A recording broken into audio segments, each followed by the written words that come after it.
O que é que sustenta uma decisão? O que é? O que as pessoas que decidiram têm em comum? As pessoas gostam de dizer que os vencedores fazem o tempo inteiro o que os perdedores fazem de vez em quando. Quando elas vão avaliar a vida do vencedor e do perdedor, me parece que foi isso que elas encontraram.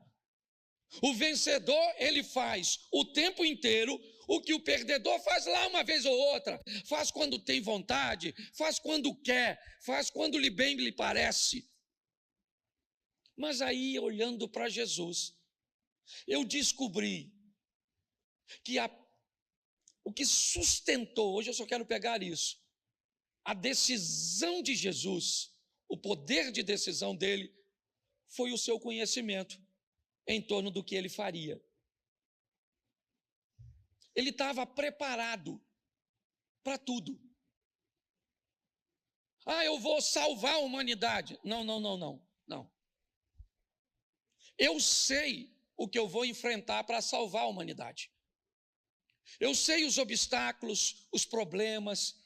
Eu vou estar preparado para isso. Porque se você não estiver preparado, se não houver em você conhecimento, você não sustenta isso. E eu vou te mostrar isso nas frases ditas por Jesus ou a respeito dele.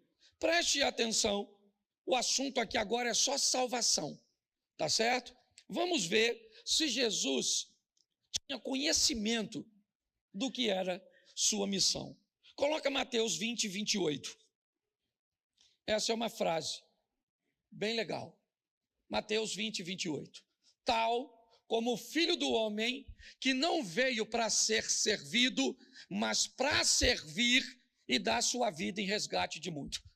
Ele não tem problema com a morte, ele já sabe que vai morrer. A morte não ameaça Jesus. Ele não está com medo do Império Romano, dos escribas, dos fariseus. Ele não está com medo da turma, dos sacerdotes. Ele não está com medo.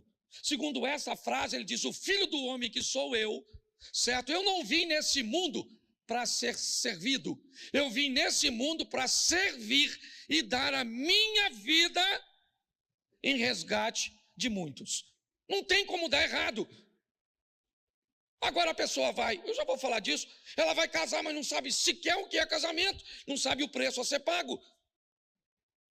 Ela quer caminhar com Deus, mas pensa que não custa nada, porque alguém lhe disse que era de graça, e ela entendeu a graça como algo que não se paga, que não precisa fazer nada. Então, quando ela entra, que ela começa a descobrir que há um preço a ser pago, ela diz: opa, ninguém me avisou isso, essa letrinha estava pequenininha. Eu não tenho condições de pagar isso. Aí você vai ter dois tipos de pessoa.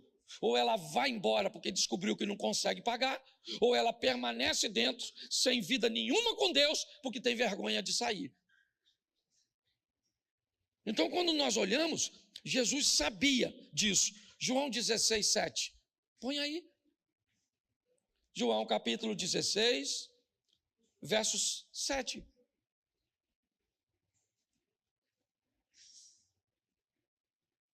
Isso. Mas eu lhe digo em verdade, melhor é para vocês que eu vá, porque se eu não for, o Consolador não virá para vocês, mas se eu for, eu enviarei a vocês. Preste atenção. Ele já está ressuscitado aqui? Sim. Mas ele está falando de sua missão. Os discípulos não queriam que ele fosse. Ao contrário do Espírito Santo, certo? Jesus podia ser visto, podia ser abraçado, tocado e ir à frente de uma forma visual. Agora a liderança troca. Agora o concreto vira abstrato. Agora o que se vê se torna invisível. Talvez, por isso, o Novo Testamento fale tanto da fé e o Velho de obediência. Porque na troca de Cristo pelo Espírito Santo, nessa liderança, certo? O que acontece nessa situação? Os discípulos não querem. Você prefere lidar com alguém que você vê ou com alguém que você não vê? É muito mais fácil lidar com a liderança de Cristo. Mas aí ele diz: é necessário, eu não posso ficar aqui. Não posso. Eu tenho que ir embora. Ele sabia o que estava fazendo. E esse é o motivo de seu sucesso. João 13, 21. João 13, 21. Depois de dizer isso, Jesus se angustiou em espírito e afirmou: em verdade vos digo, que um de vocês vai me trair. Ele estava caminhando com um traidor. Preste atenção, ele não tem problema com traição, ele não tem problema, sabe? Pessoas chegavam, pessoas iam. Durante a pregação de Jesus, pessoas iam embora e paravam de ouvi-lo, porque não estavam gostando do que eles estavam falando. Certa ocasião, ouviram uma palavra dura de João Batista. Sabe o que eles fizeram? Já que João está com a palavra tão dura, vamos deixar a liderança do João e vamos procurar Jesus. Chegou lá, sabe o que Jesus disse? Por que vocês aí estão igual uma caninha agitada pelo vento? Chegou lá, encontrou uma palavra difícil e correu para cá achando que eu vou aliviar. Eu não vou aliviar, não. É aquilo mesmo que ele pregou lá e que vai ser pregado aqui. Jesus estava apto a lidar com isso. Ele sabia que um dos dois, está escrito aí. E mais interessante de tudo é Mateus 26, 60. Dá uma olhada nesse texto. Pastor, por que o senhor lê tanto a Bíblia assim e fala pouco? Porque o povo anda lendo pouco em casa. Aí tem que ler aqui, por isso que a gente bota aqui, ó, certo? Vai parecer uma palestrinha, mas eu quero que você leia, só para tudo testemunhar contra nós. Mateus 26, 50, irmão.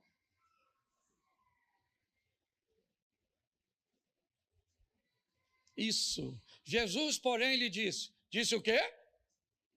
Disse o quê? O que você veio fazer? Nisso, aproximando-se, eles agarraram Jesus e É fantástico. Se não fosse Jesus, eu diria que era um sarcasmo.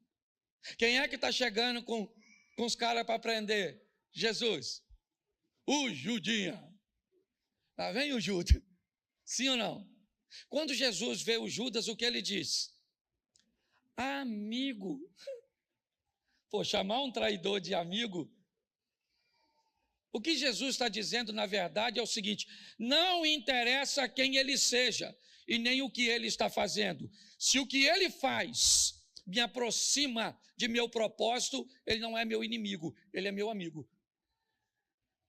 Jesus estava perfeitamente apto para lidar com sua decisão. Eu fico imaginando se fosse um de nós, lidando com um traidor, sentado à mesa, sabia que era o Judas, porque ele falou com João, quando Pedro achou que era ele, porque o Pedro era doido.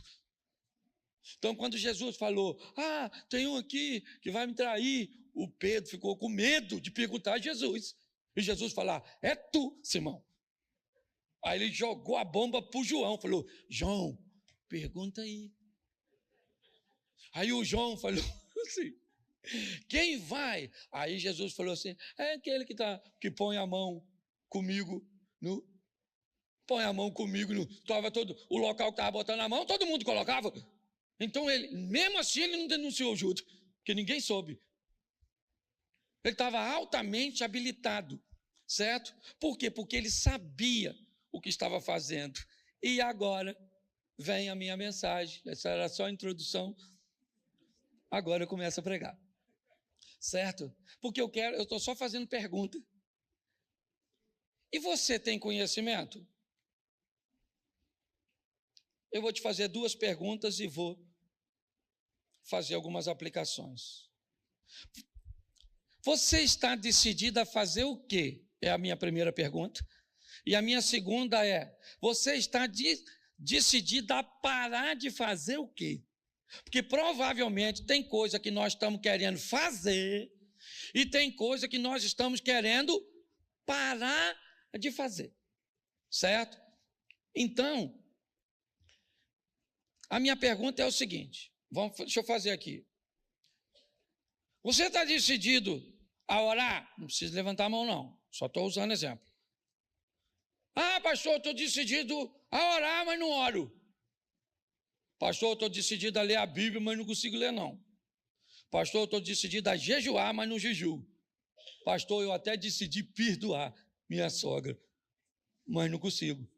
Pastor, eu estou querendo melhorar minhas notas na escola, mas não consigo.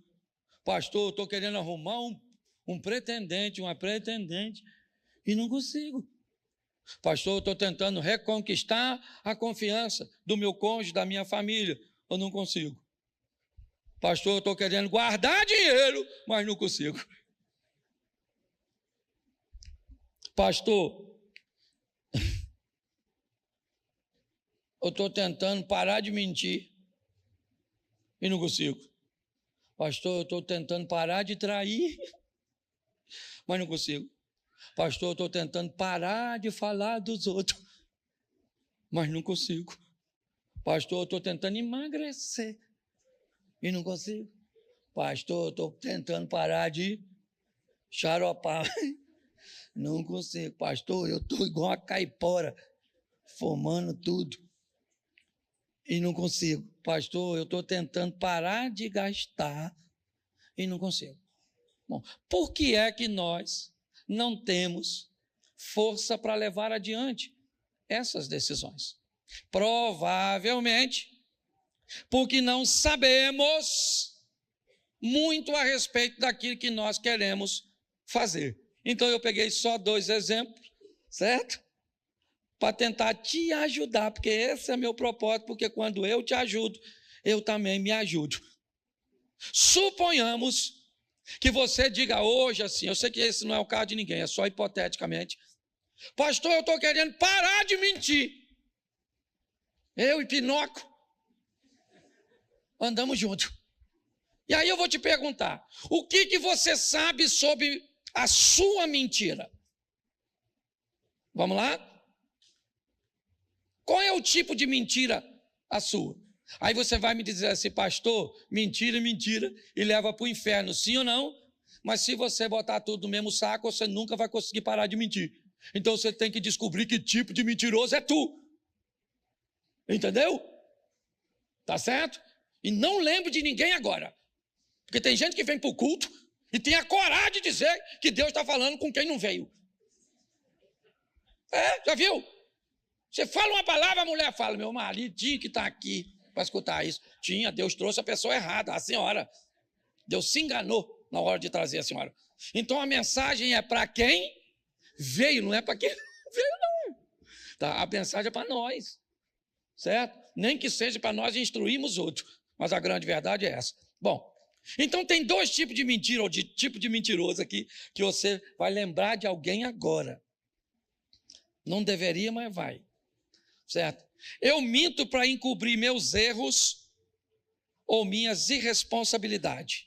É o mentiroso, sabe, que ele esqueceu de fazer, ou estava com preguiça de fazer, ou fez errado e quebrou. E aí ele precisa de uma mentira para encobrir o erro, a preguiça. Por que você não foi no culto? Estava com febre. Pastor, aconteceu um problema. O que é isso? Isso é uma mentira para encobrir algo, certo? Que você se envergonha. Então você sabe que tipo de mentira você mais mente? Ô pastor, na verdade, a minha mentira não é essa não. Eu sou altamente responsável, tá bom? Não tenho responsabilidade nenhuma, nem erro, nem ando quebrando nada. O meu tipo de mentira é para eu parecer melhor e ser aceito pelas pessoas. Você sabe que eu já vivi isso quando era novo? Às vezes eu estava num ambiente e alguém lançava um filme no cinema e menino, eu assim, naquela época eu não lembro assim com quantas vezes eu fui no cinema não. Porque o dinheiro assim era... Pra você ter noção, eu tinha um sonho de comer aquela tortinha de banana do McDonald's. Olha o meu sonho. Sabe aquela música, o ladrão foi lá em casa, quase morreu do coração. Eu acho que foi composta lá quando eu morava lá na beirada do Rio, lá com meu pai, lá que você trabalhava com o Valdir. Estou falando sério, uma casa tão apertada que para o sol entrar, nós tínhamos que sair. Não cabia nós e o sol. Mas quando alguém falava assim, viu o filme? Tal! Eu falava, vi, mas não lembro assim direito, que eu dormi. Naquela época, nós tínhamos vergonha de dizer que morava em Xerém. Quem saía, e se alguém perguntasse, nós morávamos em Petrópolis. Esse tipo de mentira, sabe aquela mentira para você, sabe, se sentir aceito, melhor. Você sabe que tipo de mentiroso é você? Se você não sabe, provavelmente você nem vai parar de mentir. Aliás, você já está dizendo que você não mente. Já está mentindo.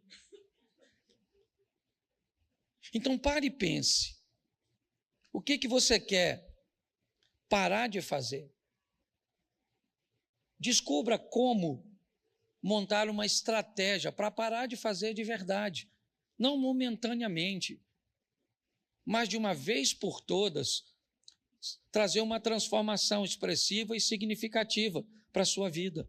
O segundo exemplo é bem simples. Pastor, eu quero orar, mas eu não consigo. Eu quero orar. Olha só, eu minto e quero parar de mentir. Eu não oro e quero começar a orar. Preste atenção, que eu estou mostrando a você uma coisa que eu faço e não consigo parar, e uma que eu consigo, que eu tenho que fazer e quero, mas não consigo. E aí eu separei algumas coisinhas para motivar você a orar. Como eu disse, se Jesus sabia o que estava fazendo, nós também precisamos saber. Eu tenho conhecimento do que é oração? Como é que eu começo? Posso falar como pastor de vocês? Eu vou abrir mão agora da avaliação sobre mim das pessoas já bem adiantadas nessa área e que talvez possam não compartilhar comigo a mesma opinião. Mas eu tenho o propósito de criar um start nas pessoas. Primeira coisa, descubra com quanto tempo você precisa para começar uma oração. Para quem não ora, orar 1 minuto pode parecer bastante. Então, se você quer começar a orar, descubra que o ideal é você começar entre 1 a 2 minutos apenas. Não se preocupe com quem está orando meia hora, diz que ora 3 vezes por dia. Não se preocupe com isso. Ok? Talvez por isso as pessoas não começam. Por isso elas não levam sua decisão adiante. Porque muitas vezes o que ora essa quantidade, certo? Ou esse tempo, ele não vai dizer para você o quanto tempo ele levou para chegar no estágio que está agora. Então, se você quer começar a orar, não tente orar 5, 10, 15 minutos. Não vai conseguir. A probabilidade de você conseguir é muito pequena. Você não criou uma cultura. Então, você quer começar a orar? Vamos lá, começa. Usa de 1 a 2 minutos. Pastor, mas o que é que eu falo? De 1 a 2 minutos.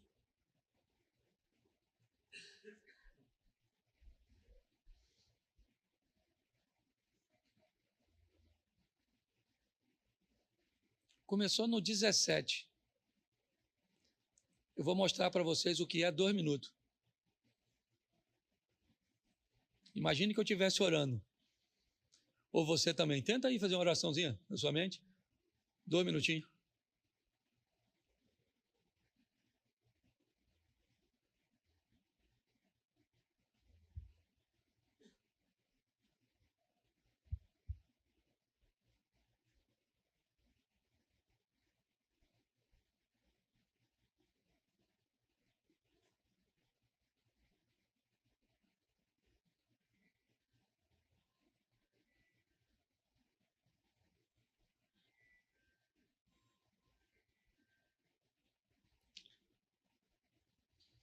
Acabou de dar 1 minuto. Você viu quanto tempo é 1 minuto? É tempo pra caramba. Se você não tem o hábito de fazer, você não vai conseguir. Por isso que você não consegue manter uma constância. Porque você está querendo conversar com um volume que você não tem condições. Segundo, você vai precisar de assunto. Como é que você vai orar sem assunto? Pastor, como é que eu consigo assunto? Inicialmente, é simples, escrevendo e lendo. Transforme sua oração no começo, num tempo reduzido, e faça de forma escrita. Escreve. Você vai orar 2 vezes, quando está escrevendo e depois quando você estiver falando. Eu preparei um modelo aqui, eu não gosto muito desse negócio de modelo, mas eu senti isso no meu coração. Você quer começar uma oração? Diga, Senhor nosso Deus, se você estiver no ambiente coletivo.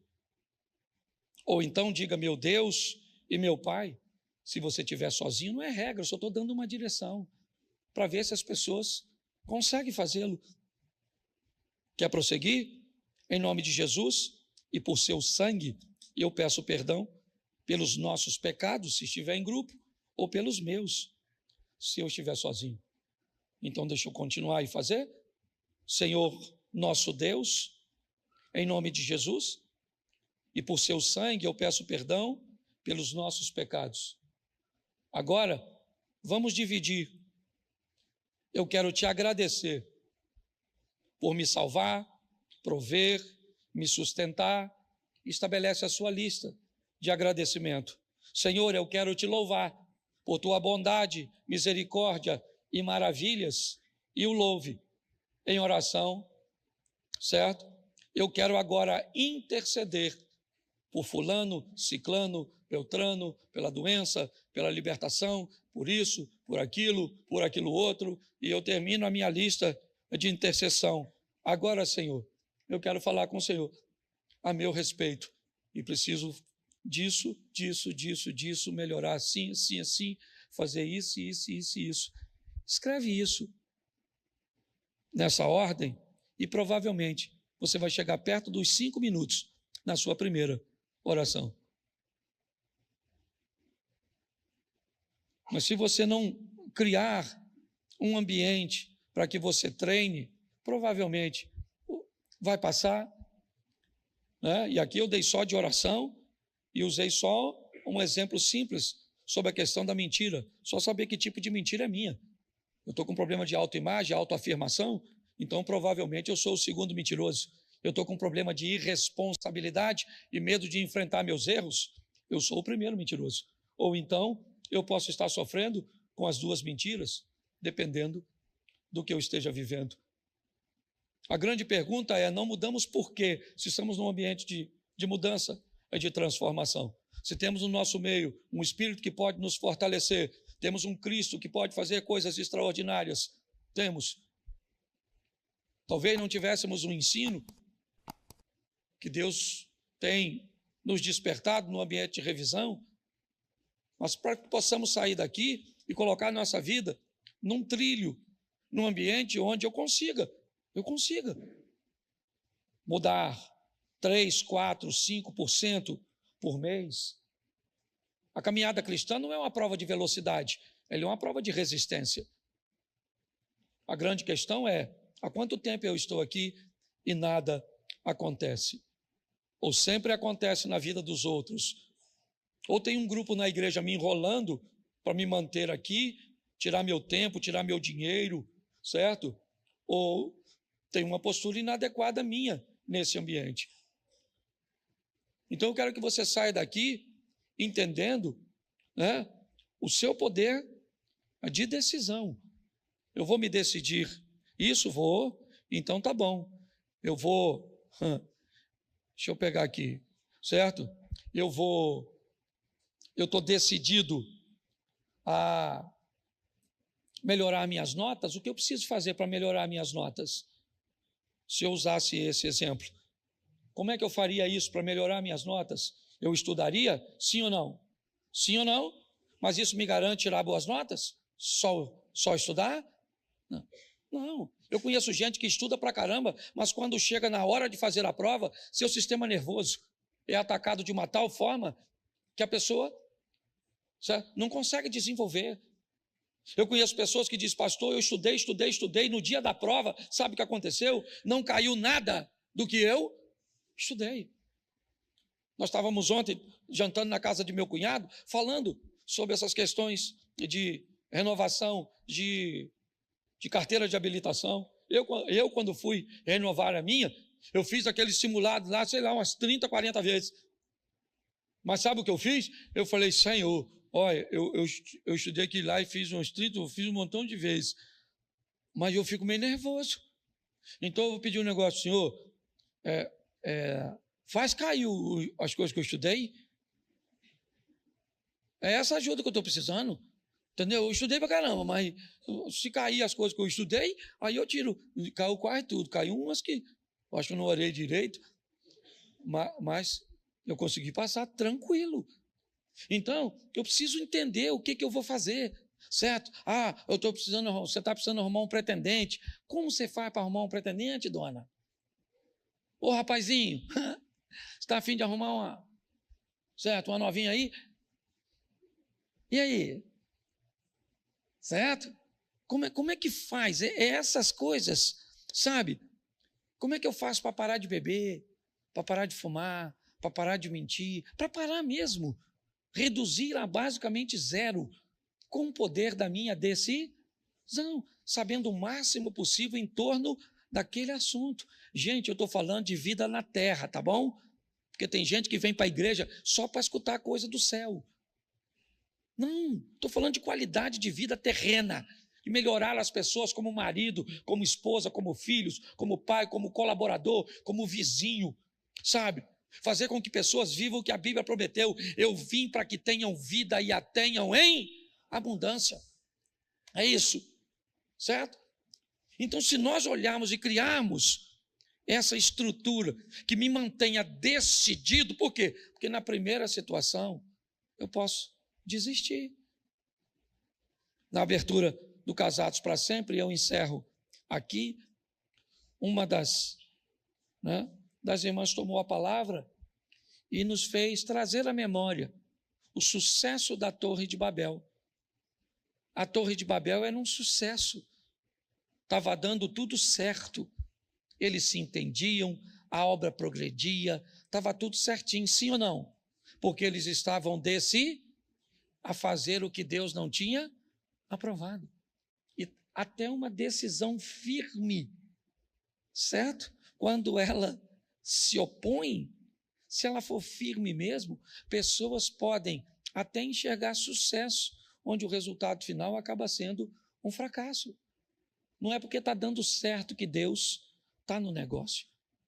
Eu acho que vale a pena nós levarmos isso para casa e refletirmos sobre isso. Fazer uma listinha, sabe, do que eu quero fazer uma listinha do que eu não quero fazer e pegar uma coisa do que eu quero começar a fazer e pegar uma coisa que eu quero parar de fazer e trabalhar essas duas coisas só, uma de cada vez, uma só. Obteve êxito nela? Beleza, agora eu vou pegar na minha listinha o segundo. Olha, agora eu tenho que perdoar. Nossa, meu pai fez isso, fez aquilo outro, minha mãe fez isso, isso. Eu quero perdoar e não consigo. Então eu vou trabalhar o perdão. O que eu quero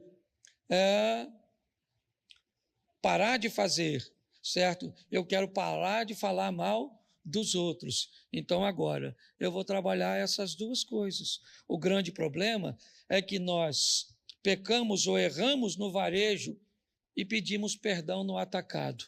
Dobramos o joelho, fazemos aquele pacote belíssimo, Senhor, perdoa-me por palavra, pensamentos e obra. Sabe quando melhora? Nunca. Nunca. Então vamos colocar isso em ação e diminuirmos, sabe, em poder, como o jovem rico, ouvir de Jesus. Falta para você apenas uma coisa. É como o apóstolo Paulo pode dizer: eu tenho um espinho na carne. Reduzirmos nossos erros, reduzirmos, certo, as nossas falhas ao mínimo possível. Se você lembrar, a oração de Paulo é para que tirasse dele seu espinho, certo? Ele só tinha um e achava muito.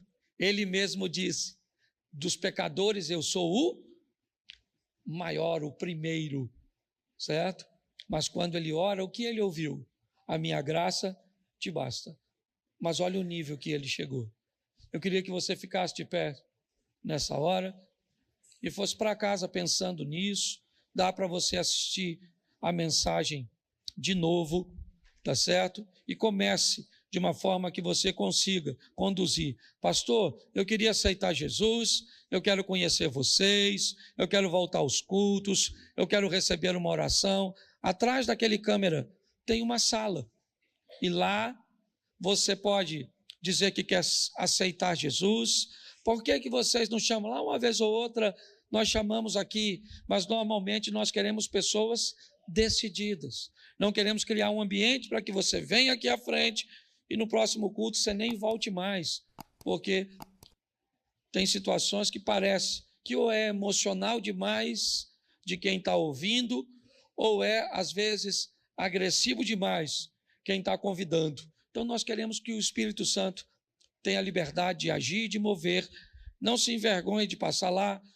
Não quero só pedir uma oração, ou quero saber qual é o próximo culto, como é que eu faço para participar de uma escola aqui com vocês, tá certo? E tenha informações lá. Feche seus olhos. Pai, em nome de Jesus, que a Tua palavra não se perca, que o nosso coração não tenha pedras, não tenha espinhos, que as aves não retirem, ó Deus, para que nós possamos esquecer, ó Deus, aquilo que ouvimos, mas continua conosco nessa caminhada, para que o Teu nome seja glorificado através de nossa vida. Continua conosco, Pai, nos dê uma semana de vitória, é o que nós te pedimos, em o nome de Jesus. Amém, glória a Deus, amém?